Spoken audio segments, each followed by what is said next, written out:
하나님 말씀은 출애굽기 20장 16절 말씀입니다.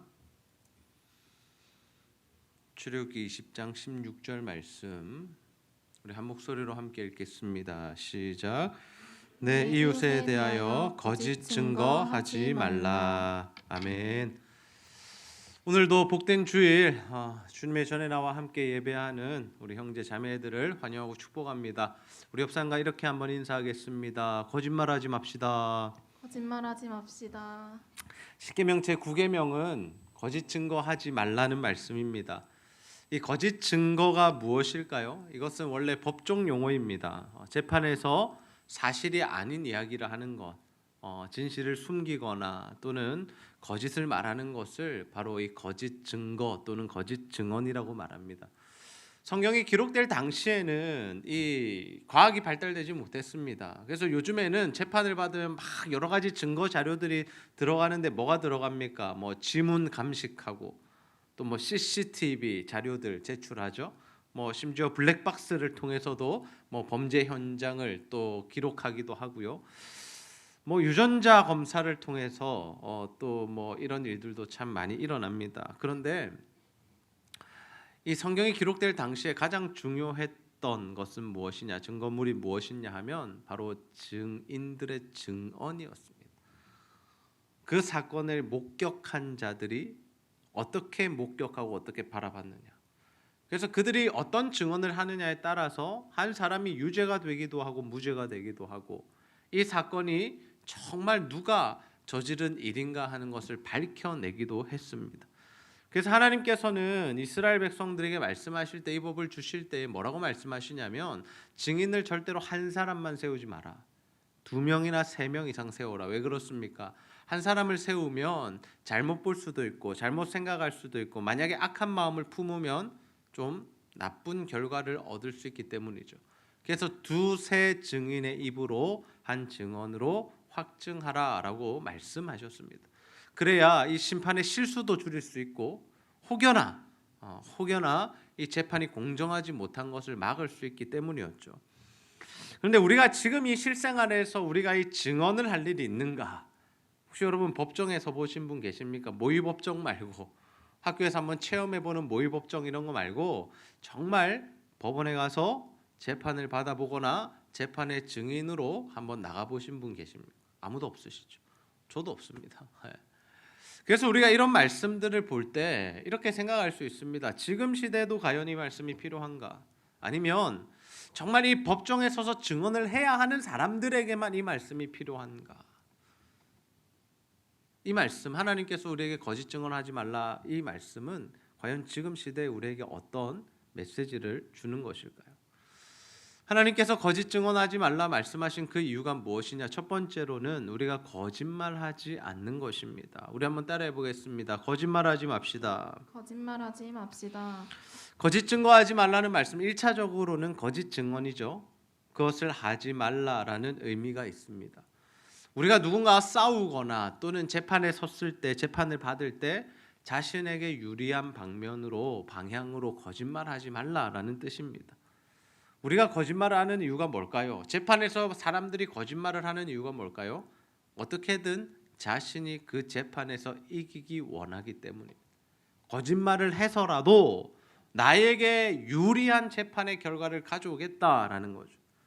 그러나 하나님께서 우리에게 원하시는 것이 무엇이냐? 싸움에서 지더라도 아니 재판에서 패소하더라도 뭐 하라는 겁니까? 거짓말하지 말고 진리를 말하라라는 겁니다. 하나님 위증을 굉장히 싫어하십니다. 거짓말하는 것, 특별히 거짓 증거하는 것 굉장히 싫어하십니다. 왜 그렇습니까? 위증은 다른 사람을 해하는 일이기 때문입니다. 뭐 재산상의 손해도 끼칠 수 있지만 그 사람의 인격을 모독하는 일이고 또 그 사람의 생명까지도 빼앗을 수 있는 일이기 때문입니다. 그래서 하나님이 위증 문제를 어떻게 다루라고 말씀하시느냐? 굉장히 엄격하게 말씀하십니다. 우리 신명기 19장 18절에서 19절 말씀 함께 한번 읽어보겠습니다. 시작. 재판장은 자세히 조사하여 그 증인이 거짓 증거하여 그 형제를 거짓으로 모함한 것이 판명되면 그가 그의 형제에게 행하려고 꾀한 그대로 그에게 행하여 너희 중에서 악을 제하라. 아멘. 재판장에서 일부러 거짓 증언을 했습니다. 거짓 증언을 한 이유가 그 사람 모함해서 그 사람을 벌 주기 위함이었다면 어떻게 하라는 겁니까? 그 거짓 증언한 사람이 그 벌을 받게 하라라는 거예요. 대가를 치르게 하라라는 거죠. 그래야 그 이스라엘 공동체 안에 죄가 사라진다. 악이 사라진다라는 겁니다. 우리는 이 거짓말을 너무 쉽게 생각하는 경향이 있습니다. 그런데 우리나라에 그래서 넘쳐나는 게 뭐냐면 위증 그리고 무고죄입니다. 거짓말로 저 사람에게 죄를 뒤집어 씌우는 거. 그래서 한 연예인이 뭐 안 좋은 일을 겪기도 하고요. 그리고 뭐 여러 이제 정치가들이나 또는 영향력 있는 사람들이 한순간에 밑으로 나락으로 떨어지는 일들도 있습니다. 거짓말을 통해서라도 자신이 유익을 보겠다라는 거죠. 상대방이 어떻게 되는가는 상관하지 않습니다. 나만 잘 되면 된다라는 굉장히 이기적인 마음으로 이러한 거짓말을 하게 됩니다. 근데 분명한 사실은 뭐냐면 하나님께서 그 거짓말한 자에 대하여 죄를 물으신다라는 거예요. 하나님 반드시 대가를 치르게 하십니다. 그래서 우리는 늘 진리를 말해야 합니다. 거짓이 아니라 진리 편에 서야 하죠. 그렇다면 우리 가운데 이러한 질문이 생깁니다. 어떤 질문입니까? 왜 사람들은 거짓말을 할까? 왜 사람들은 거짓말을 할까? 여러분 왜 거짓말하세요? 왜 거짓말하세요? 사소한 거짓말이든 심한 거짓말이든 우리 하면서 살아가잖아요. 우리는 왜 거짓말을 할까요? 왜 거짓말로부터 자유롭지 못할까요? 성경 그 이유를 죄된 본성에서 찾고 있습니다. 원래 사람들은 하나님의 형상과 모양대로 지음받은 창조받은 거룩하고 아름다운 존재였습니다. 근데 아담과 하와의 범죄로 말미암아 사람은 타락하게 되었고 모든 그 이후에 출생하는 사람들 원죄를 가지고 태어나게 됩니다. 이 죄의 영향력 아래서 사망의 이 증상들 아래서 살아가는 우리들은 누구에게 속한 자가 되냐면 사탄, 마귀에게 속한 자가 됩니다. 이 마귀의 특징이 무엇입니까? 요한복음 8장 44절에 보시면 너희는 너희 아비 마귀에게서 났으니 너희 아비의 욕심대로 너희도 행하고자 하느니라. 그는 처음부터 살인한 자요 진리가 그 속에 없으므로 진리에 서지 못하고 거짓을 말할 때마다 제 것으로 말하나니 이는 그가 거짓말쟁이요 거짓의 아비가 되었음이라. 아멘. 마귀를 뭐라고 예수님께서 정의하십니까? 거짓말쟁이요 거짓의 아비다. 마귀는 거짓말하는 존재다라는 겁니다. 그래서 이 마귀의 권세 아래서 살아가는 모든 죄인된 사람들은 뭘 하며 산다라는 겁니까? 거짓말을 한다라는, 굉장히 이건 자연스러운 모습입니다. 우리 자녀들이 부모를 닮아간다는 거 다 아시죠? 네. 부모의 말투도 닮고요, 부모의 식습관도 닮고요, 부모의 걸음걸이도 닮습니다. 함께하는 시간이 많으면 많을수록 그 부모가 하는 말이나 행동이나 모든 것들을 따라하게 되죠. 우리 아이들이 사투리가 그렇게 심하지는 않았습니다. 근데 유치원에 막 다니더니 저도 안 쓰는 어떤 단어, 특정 단어들 있잖아요. 부산에만 쓰는 단어, 그런 걸 막 쓰는 거예요. 야, 너 그거 어디서 배웠어? 그러니까 모르겠대요. 근데 보니까 이제 유치원 선생님이 그런 말을 하시고 그런 단어를 자주 사용하시는 거죠. 꼭 부모가 아니어도, 그죠? 그러니까 마귀의 자식들은 뭘 할 수밖에 없는 겁니까? 거짓말을 할 수밖에 없는 겁니다. 거짓의 영이고 거짓의 아비니까. 그러면 이 문제가 심각해지죠. 우리가 거짓말을 하면 지금 누구의 자식처럼 산다는 겁니까? 마귀의 자식처럼 살고 있다라는 거죠. 우리는 구원받은 하나님의 백성입니다. 아멘입니까? 우리는 하나님의 자녀입니다. 하나님의 자녀. 하나님의 자녀는 하나님의 자녀다운 삶을 살아야죠. 진리의 영이신 성령이 우리 안에 계시면 우리는 진리를 말해야 합니다. 진실된 삶을 살아야 합니다. 근데 거짓말을 아직도 밥 먹듯이 하고 있다면, 아무렇지도 않게 거짓말을 하고 있다면 그것은 문제가 있는 거죠. 아직도 우리가 그 마귀의 영향 속에서 살아간다라고 보면 됩니다. 그래서 거짓말을 쉽게 생각하면 안 됩니다. 내가 하는 거짓말이 다른 사람에게 피해 주지 않았잖아요 라고 따져 물을 것이 아닙니다. 하나님의 자녀들은 거짓말하지 않아야 하고 하나님은 우리가 모든 순간에 진실하기를 원하십니다. 심지어 하나님 우리가 손해를 보고 또 목숨을 내어놓아야 하는 그 상황 속에서도 진실하기를 원하시죠. 베드로가 안전뱅이를 일으킵니다. 그리고 그들에게 복음을 전합니다. 그때 누구에게 잡혀가게 되냐면 공회의 이 유대 종교 지도자들에게 잡혀가게 됩니다. 그들이 누구입니까? 예수님을 죽였던 자들입니다. 근데 그들이 베드로와 요한을 불러놓고 뭐라고 이야기하냐면 너 예수 이야기하지 마. 그 이야기하지 말라는 거예요. 복음 전하지 말라는 거죠. 전도하지 말라는 겁니다. 그 말은 뭡니까? 우리가 예수도 죽였는데 너 하나쯤 죽이는 거 쉽다 그 말이죠. 너 까불면 너도 죽어. 네 선생처럼 네 스승처럼 네가 따르던 그 사람처럼 너도 우리가 죽일 수 있어라는 협박입니다. 우리가 만약 그런 협박을 받았다면 어떻게 할까요? 어떻게 할까요? 너 예수 믿으면 학교에서 잘린다? 너 주일날 예배 가면 너 직장에서 잘린다? 만약에 이렇게 도전한다면 여러분 어떻게 대답하시겠습니까? 일단 살아남아야 되니까 알겠다고 대답해야 됩니까? 아니면 우리가 잘 아는 것 있죠. 얼버무리는 그렇게 뭐 이것도 아니고 저것도 아닌 것처럼 대답하고 알겠습니다. 어떻게 해야 될까요? 베드로가 그들 앞에서 어떻게 대답하는 걸 한번 보십시오. 사도행전 4장 19절에서 20절 말씀 함께 읽습니다. 시작. 베드로와 요한이 대답하여 이르되 하나님 앞에서 너희의 말을 듣는 것이 하나님의 말씀을 듣는 것보다 옳은가 판단하라. 우리는 보고 들은 것을 말하지 아니할 수 없다 하니. 아멘. 베드로가 자기 죽이겠다는 사람들 앞에서 뭐라고 대답하냐면 내가 니네들 말 듣는 것보다 하나님 말씀 듣는 것이 옳지 않느냐. 나는 내가 듣고 본 바를 말하지 않을 수 없다. 나는 진리를 전할 수밖에 없는 사람이다. 니네들 때문에 그 진리를 숨길 수도 없고 그 진리를 거짓으로 전할 수도 없다. 주님이 너희들 때문에 죽었고 주님은 다시 살아나셨고 부활하시고 다시 오실 것이다. 나는 이 진리를 붙들고 살고 이 진리를 전할 거다라고 하죠. 저는 이런 믿음의 자세와 태도가 우리에게 있게 되기를 주님의 이름으로 축복합니다. 하나님 말씀 지키기 위해서라면 목숨도 한번 내어놓아 봐야죠.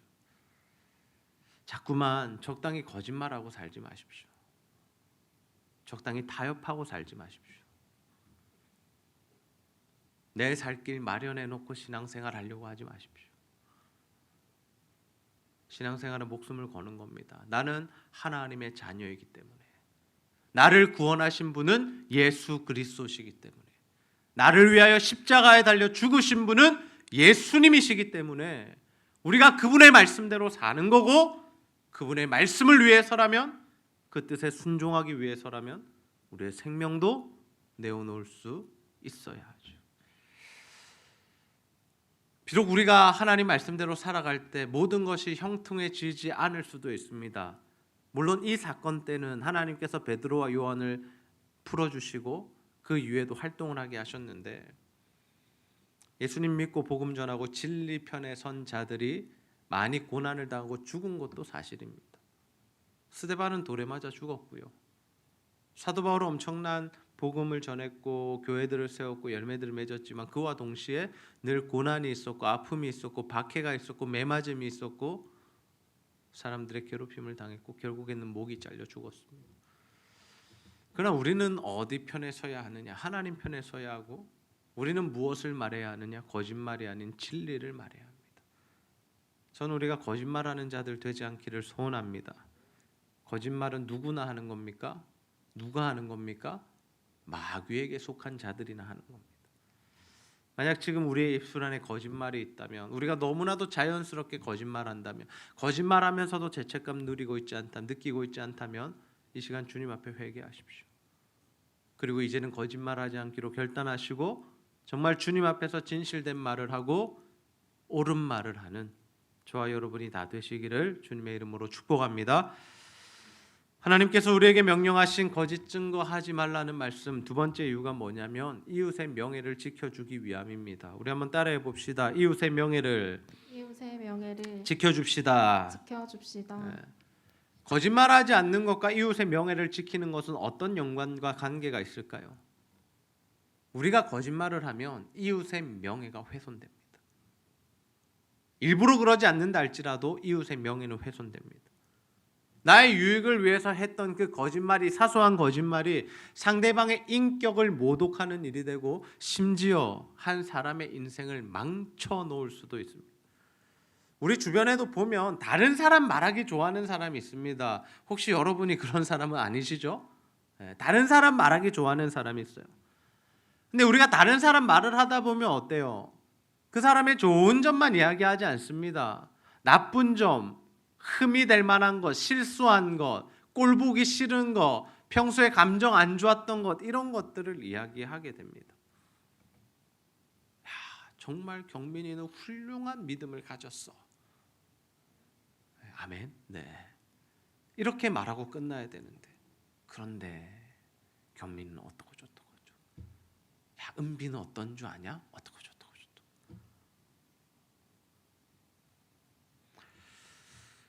문제는 그런 말들이 오고 가다 보면 없었던 일이 마치 있는 것처럼 아주 작은 일이 큰 일처럼 만들어진다라는 거죠. 나중에 되면요, 엄청 나쁜 사람이 되어 있습니다. 성경은 다른 말하기 좋아하는 사람을 주의하라라고 말씀합니다. 잠언 11장 13절 말씀 함께 읽습니다. 시작.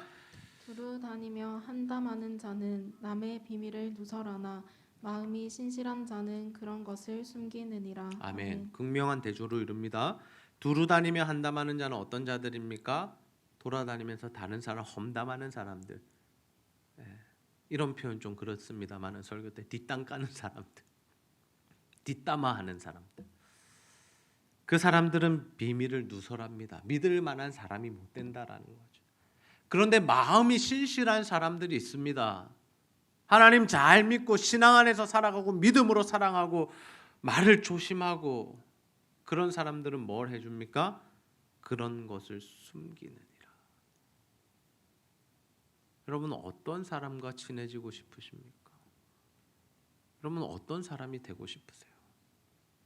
만약 우리 주변에 다른 사람 말하기 좋아하는 사람, 험담하고 욕하고 수근수근하는 사람이 있으면 좀 멀리 대하십시오. 그러한 사람들과 어울리지 마세요. 재밌습니다. 듣는 거 너무 재밌죠. 누구 욕해주고 누구 욕해주고 너무 재밌죠. 근데 그것이 듣고 듣다 보면 내 안에 그 사람에 대한 선입견이 생기고 판단이 생기고 함께 그 이야기에 동조하게 되고 결국 우리도 그 사람을 해하는 자리에 서게 되는 겁니다. 내가 직접 그 사람을 욕하지 않아도 우리가 그 자리에 서게 되는 거죠. 그래서 우리는 진리가 아닌 것 또는 사실관계를 확인할 수 없는 사건에 대해서는 입을 열지 않는 지혜가 필요합니다. 말 조심할 필요가 있다라는 거예요. 내가 잘 알지도 못하면서 누군가에게 들었다고 해서 아무렇게나 말하지 말라라는 겁니다. 그래야 실수를 줄일 수 있고 누군가의 명예를 훼손하지 않을 수 있습니다. 자기 마음대로 다 이야기해놓고 들은 이야기라고 막 소문 퍼뜨려놓고 사실관계 딱 증명했을 때 나 몰랐는데요? 오해였는데요? 나도 들은 건데요? 이렇게 넘어갈 문제가 아니다라는 겁니다. 성경에도 이 거짓 증언 때문에 한 사람의 인격이 처참하게 짓밟히고 생명까지 잃은 사건이 있습니다. 이스라엘 왕 아합이 자신의 왕궁 근처에 있는 나봇의 포도원을 가지고 싶었습니다. 그래서 뭐라고 하냐면 나봇에게 찾아가서 야, 그 땅 나한테 줄래? 내 채소밭 삼고 싶어. 그러면 네가 원하는 더 좋은 땅 줄게. 아니면 내가 돈으로 그 값을 쳐줄게.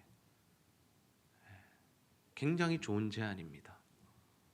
왕이 제안했고 자기가 어디든 가지고 싶은 땅을 가질 수 있고 돈으로 받는다면 후하게 많은 금액을 남길 수 있는 제안이었습니다. 근데 나봇이 어떻게 합니까? 왕의 제안을 거절합니다. 그가 거절하면서 했던 이야기가 뭐냐면 하나님께서 나의 조상들에게 주신 땅입니다라고 대답합니다. 이게 뭔 이야기냐면 하나님께서 이스라엘 백성들을 가나안 땅에 정착해 하실 때에 각 가문마다 지파마다 가족마다 그 땅을 주셨습니다. 그러니 그 땅은 누가 주신 땅입니까? 하나님이 주신 땅입니다. 그래서 그 땅은 함부로 사고 팔 수도 없었고 빼앗아서도 안 됐고 피치 못할 상황으로 우리가 팔거나 샀더라도 희년 50년째가 되면 그것을 원주인에게 돌려주어야 했습니다. 그것이 어떤 의미냐면 이거 하나님이 주신 땅이야. 니네 마음대로 그 땅에 대해 소유권 가질 생각하지 마라는 뜻이었습니다. 나봇이 지금 말한 건 뭡니까? 나는 하나님 말씀 기준대로 살겠다라는 겁니다. 아무리 왕이 나에게 좋은 제안을 해도 나 그거 받아들이지 않겠습니다.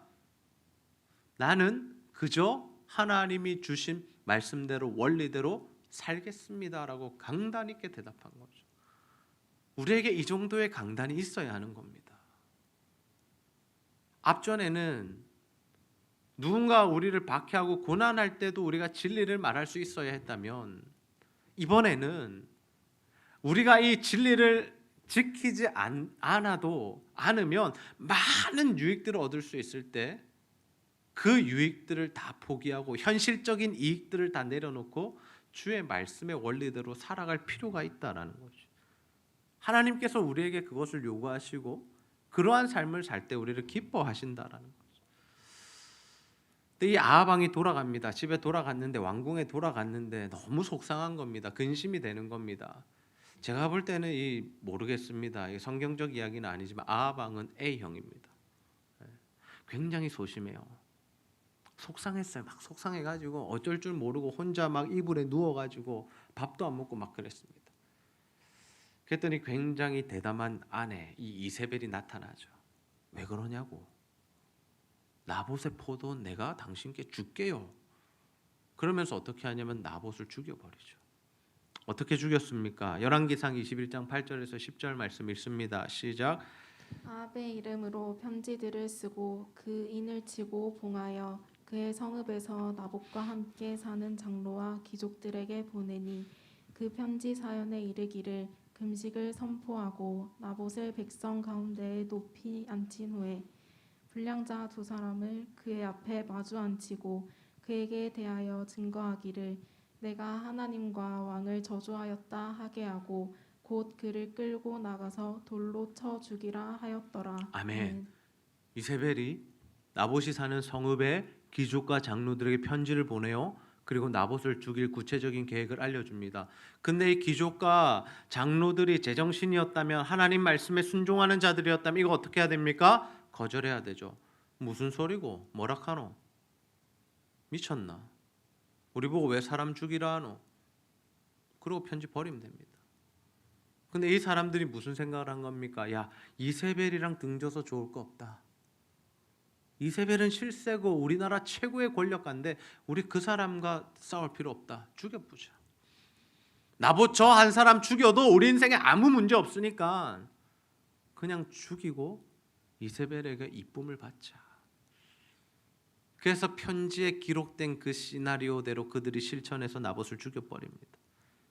그리고 그 나봇은 그 포도원은 누가 차지하게 됩니까?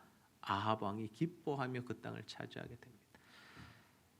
여러분 거짓말이 얼마나 무서우냐, 거짓말이 얼마나 무서운 거냐 이 말씀을 통해서 볼 수 있습니다. 거짓 증언을 시킨 사람, 한 사람, 동조한 사람, 이 시나리오를 다 만든 사람 모두가 뭡니까? 나봇을 죽인 살인자입니다.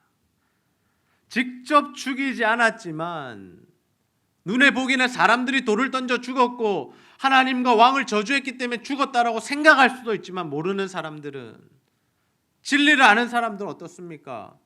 이 사건에 연루된 사람들은 어떻습니까? 다 살인죄 저지른 거죠. 요즘 DP라는 넷플릭스 드라마입니까? 영화입니까? 아무튼 그게 굉장히 유행이라고 하는데 방관자, 직접 때린 놈도 문제지만 그런 분위기를 만들고 아무렇지 않게 생각하고 또 자신들이 고참이 되면 또 그 자리에 서서 후임들 때리고 방관자들, 나쁜 놈들이라는 거죠. 이들은 다 협력해서 나봇을 죽였습니다. 살인죄를 저질렀고요. 그리고 그 땅을 빼앗는 도둑질까지 하게 됩니다.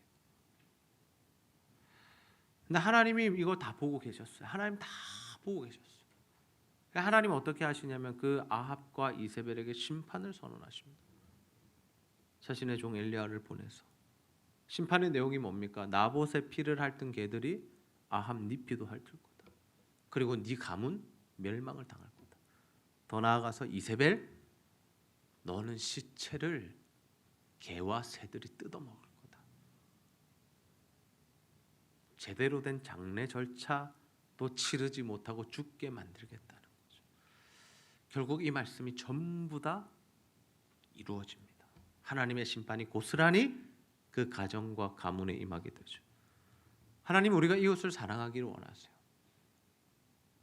이웃 사랑하기 원하셔서 거짓말하지 말라고 하신 겁니다. 거짓말하면 이웃에게 피해 주고 인격 모독하고 짓밟고 그 한 사람의 생명도 빼앗을 수 있기 때문에, 그 명예를 실추하고 훼손할 수 있기 때문에 하나님 우리 보고 거짓말하지 말라라고, 늘 진실된 말만 하라고 우리에게 말씀하셨습니다. 더 나아가서 우리가 다른 이들의 명예를 지켜준다라는 것은 무엇일까 생각해 보면, 진리를 위하여 고난을 받는 자들이 있습니다. 그들과 연합하고 그들을 돕는 삶을 사는 겁니다. 복음 때문에 고난당한 사람들 누굴까요? 이 시대에 선교사님들 아닐까요? 자신의 모든 것들 내려놓고 하나님 보내신 곳에 가서 복음 전하고 그것 때문에 고생하고 힘들고 어려운 삶을 살아야 하는 그 사람들, 때로는 생명까지도 내어놓아야 하는 사람들인데, 하나님 우리가 그 사람들 돕기를 원한다라는 거죠. 또 주의 말씀의 그 진리를 지키기 위하여 애쓰는 사람들과 단체들이 있습니다. 우리가 적은 금액이지만 후원하고 있는 한국가족보건협회 김지연 약사님, 그분이 하는 일들이 뭐냐, 이 동성애법을 막고 차별금지법을 막으려는 그 노력들을 법적으로 하고 있다라는 거죠. 우리와 상관없는 일이 아닙니다. 우리와 상관없는 일이 아닙니다. 차별금지법이 통과되면 어떻게 되는지 아세요? 더 이상 제가 이 강단에서 동성애는 죄입니다라고 설교하지 못합니다. 하나님의 말씀의 기준으로 잘못된 것은 잘못되었다 하고 잘된 것은 잘되었다 하고 그렇게 설교할 수 있어야 하는데 그것을 못하게 된다는 겁니다. 그들이 찾아와서 저에게 주례를 부탁하는데 제가 거절하면 제가 벌금을 물게 됩니다. 이미 그런 일들이 외국에선 일어나고 있어요. 우리가 그들을 돕는 것이 그들의 명예만을 위한 것이 아니라 사실은 누구의 명예를 위한 겁니까? 우리의 명예를 위한 겁니다. 우리가 선교사님들을 돕는 것이 선교사님들의 사역만을 위한 것이 아니라 하나님 나라를 위한 것이고, 결국에는 그러한 우리의 섬김을 보시고 하나님께서 우리에게 복과 은혜를 부어주신다라는 거죠. 그래서 우리는 이제는 정말 영적으로 전쟁을 해야 하는 타이밍이 되었습니다. 여러분, 학교에서 또는 동아리에서 또는 직장에서 가족들과 함께 기도하는 모임을 많이 만드십시오. 함께 기도하셔야 됩니다. 악한 세상의 권세가 우리를 넘어뜨리지 못하도록, 그리고 세상의 가치관이 우리를 잠식하지 못하도록 우리는 계속해서 영적으로 싸워야 하고 승리해야 하죠. 토요 중보기도회를 시작했습니다. 주제가 영적 전쟁입니다. 왜 이 주제로 하고 있을까요? 이미 우리 안에 영적 전쟁들이 있어 왔고, 이미 우리 안에 애타는 기도들이 있어 왔고, 가족들을 전도하기 위해 복음 전하기 위해 우리가 애써 왔지만 혼자서 싸우는 것이 아니라 이제는 함께 싸워야 한다라는, 전쟁을 할 때 혼자 아무리 잘해도요 결국에는 죽임을 당합니다. 그러나 함께 전열을 갖추고 함께 작전을 가지고 함께 힘을 합하여 나아갈 때에는 우리에게 승리가 허락된다라는 거죠. 우리 대학부 지체도 어제 2명인가요? 3명인가요? 우리 청년부도 들어오고 많이 들어오셨어요. 바라기는 저 여러분 모두가 들어오기를 원해요.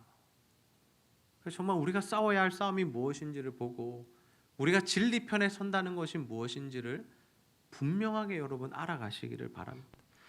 그리스도인으로 산다는 것은 뭐냐면 하나님 말씀대로 사는 겁니다. 거짓의 영, 거짓의 아비, 마귀 밑에 사는 자들은 거짓말하지만 하나님의 자녀, 진리의 영으로 살아가는 자들은 거짓말하지 않습니다. 그래서 거짓말하지 말라 말씀하셨어요. 피해주지 말고 다른 이들의 인격 짓밟지 말고 그들의 명예를 지켜주라고. 저는 우리 모두가 어떤 이유가 되었든지 거짓말하는 삶 살지 않기를 원합니다. 이제는 진리의 영이신 성령과 동행하면서 늘 진리를 말하시고 진실된 삶을 사셔서 이웃 사랑의 삶을 실천하시고 그로 인해 하나님 주시는 복과 은혜를 누리며 살아가는 저와 여러분 다 되시기를 주님의 이름으로 축복합니다. 우리 시간 함께 이런 교회 되게 하소서 찬양 부르고 말씀 붙들고 기도하는 시간 갖도록 하겠습니다.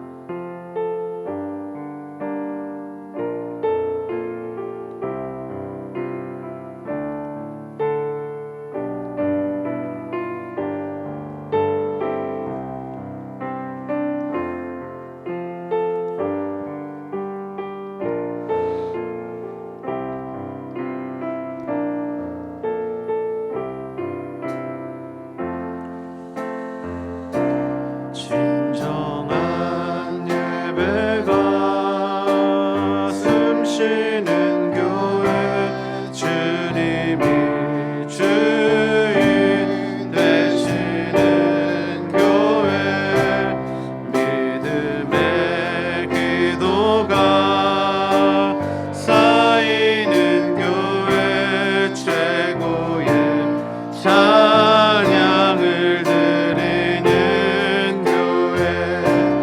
말씀이 살아 움직이는 교회 성도의 사랑이 넘치는 교회 헌신이 기쁨이 되어 열매 맺는 아름다운 교회 주님의 마음 닮아서 이웃을 사랑하는 교회 주님의 영광을 위해서 빛 되신 주님 전하는 교회 사랑의 불꽃이 활짝 피어나 날마다 사랑에 빠지는 교회 주께서 사랑하는 우리 교회가 이런 교회 되게 하소서. 주님의 마음 닮아서 주님의 마음 닮아서 이웃을 사랑하는 교회 주님의 영광을 위해서 빛 되신 주님 전하는 주님의 교회 마음 닮아서 주님의 마음 닮아서 이웃을 사랑하는 교회 주님의 영광을 위해서 빛 되신 주님 전하는 교회 사랑의 불꽃이 활짝 피어나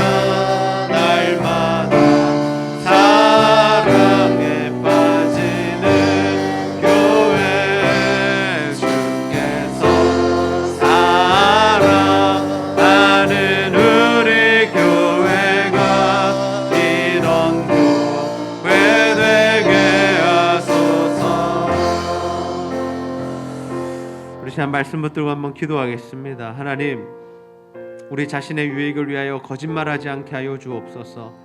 우리의 거짓말로 이웃에게 피해 주는 일 없게 하여 주옵소서. 우리가 항상 진리를 말함으로 이웃의 명예를 지켜주는 삶을 살도록 인도하여 주옵소서. 늘 하나님 편에 서서 복음을 전하고 진리를 지키게 하시고 또한 그러한 삶을 사는 자들과 연합하며 그들을 돕는 삶을 살게 하여 주옵소서. 그러한 이웃 사랑을 실천하여 하나님 주시는 복과 은혜가 우리 인생 가운데 충만히 임하게 해달라고, 우리 가정 가운데 교회 가운데 그 은혜가 흘러넘치게 해달라고 우리 하나님 말씀 붙들고 간절히 기도하도록 하겠습니다.